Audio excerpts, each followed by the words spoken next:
Wormhole Life.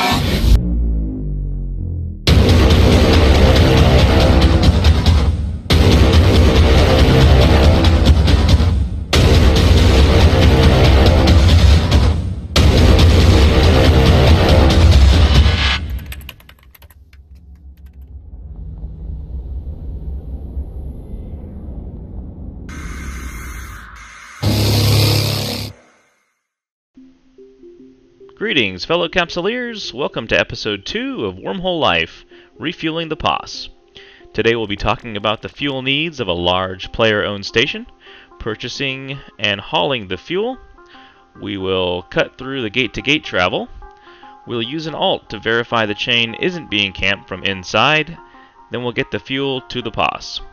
This is a fairly routine maintenance for any wormhole dweller. It's not particularly exciting, but those last few jumps through wormhole space can definitely increase the pucker factor. I have personally not been caught in the Orca over the past few years, but I've caught a number of haulers myself, and believe me, there are some very serious risks involved, potentially $1 billion plus in losses. Well, without further ado, let's begin by figuring out how much fuel we need. A large POS runs through 40 units of fuel per hour. If I wanted to run the POS for a full month, I'd look at 24 hours times 30 days times 40 units, and that gives me 28,800 units of fuel required. Each unit takes up 5 cubic meters, therefore I would need 144,000 cubic meters of space to haul the fuel for 1 month of use. I typically run enough fuel for 2 weeks at a time, or run extra fuel when I'm done selling sleeper loot. Now let's take a look and see how much room the Orca has. The main cargo bay has 28,035 cubic meters, and divide that by 5, that's 5,607 blocks of fuel. The fleet hold has 40,000 cubic meters, divided by 5, that gives us 8,000 blocks of fuel. So a total of 13,607 blocks of fuel. That's about 14 days of fuel, and current prices in Amar, 15,560 ISK per unit, for a grand total of 211,735,941 ISK. Alright, I have taken the liberty of purchasing the fuel. I'm loading it into the Orca now. There's 8,000 to the fleet hangar. Now, I also was planning on running some sites, so I'm going to put my Nighthawk in the ship maintenance bay. And we are all loaded up. Now we'll start accessing Vippy. We'll get our destination, where the wormhole is. Butterfingers.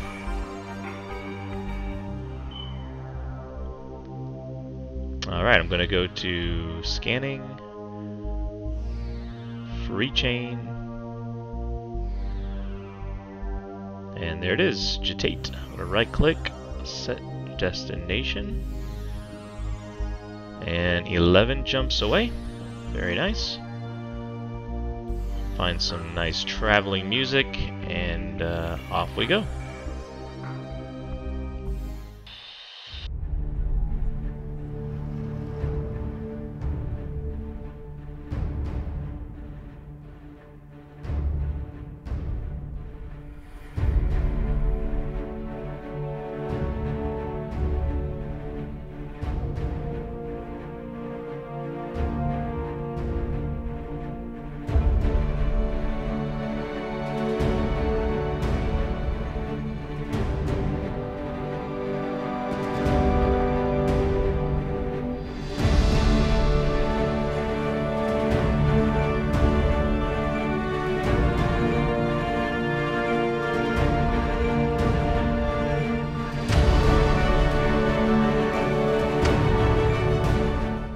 Alright, we are arriving in Jitate. This is the system that has the back through, which will get us into the chain. I'm going to go ahead and line the Orca, and I'm going to switch over to my other account, who is sitting in a Covops frigate on the inside of the chain. Alright, now we're inside my home system. He was guarding the wormhole, seeing if anyone was going to jump through and possibly camp my static. I didn't hear anything throughout that travel, so we should be good. Now we're jumping into the C2 now.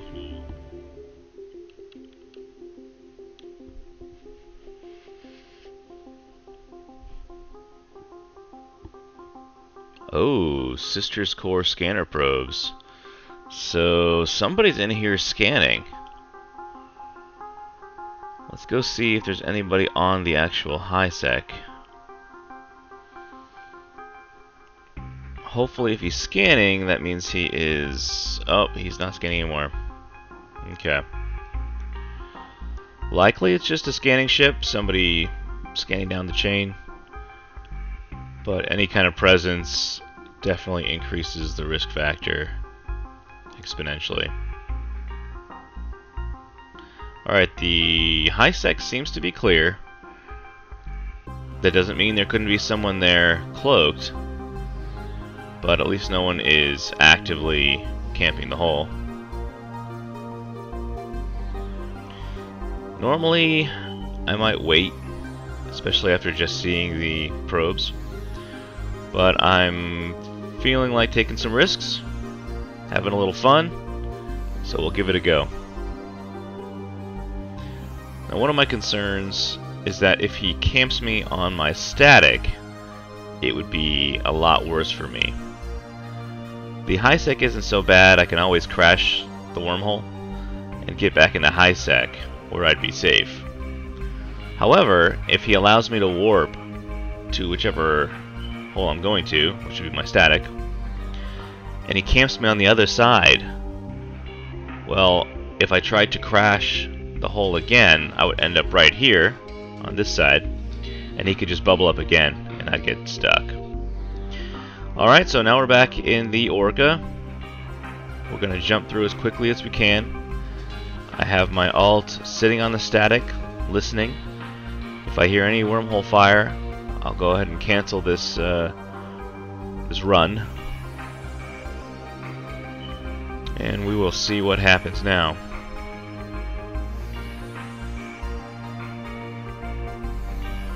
I have some drones here in the bay. This character is primarily a hauler / support, so I have not trained up the drone skills like I should, so I'm only using Tech 1. And to be honest, some ECM drones would probably be a better idea.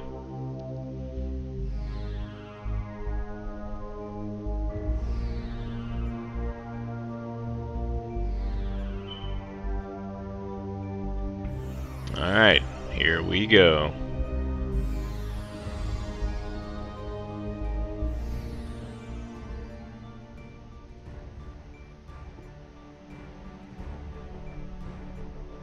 Go, go, go, go, go, go, go. Let's get that micro warp drive on. So by the time that thing finishes its cycle, it's going to kick my speed up to 75%, which will trigger the warp. And there it goes. It gives me a sub 10-second warp time, so that's not too bad.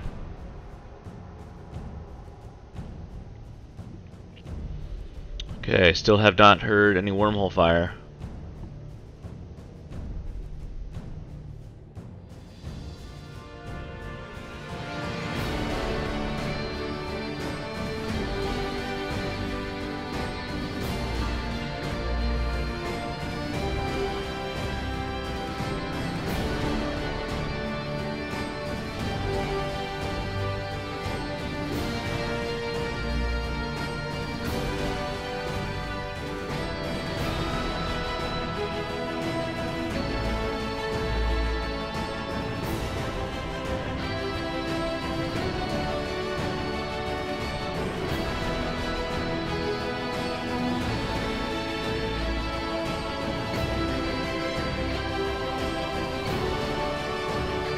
Yes. Okay. So we have made it in, and now we are heading towards the POS. At this point, he's not going to catch me.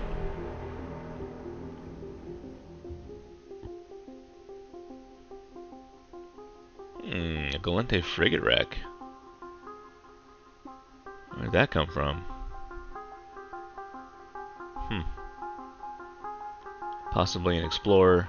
Maybe he warped to a sleeper site or something. He didn't get caught by my guns, or I would see his wreck on the overview. Alright, we made it! So next up, we're just going to unload our fuel and our Nighthawk. And we do that by going to the hangar. Then we go to the fuel bay. I'll move those blocks to the fuel bay. Go to the fleet hangar. Move those blocks. Alright, I'm halfway full. 76,000. I'll move the Nighthawk down to the hangar.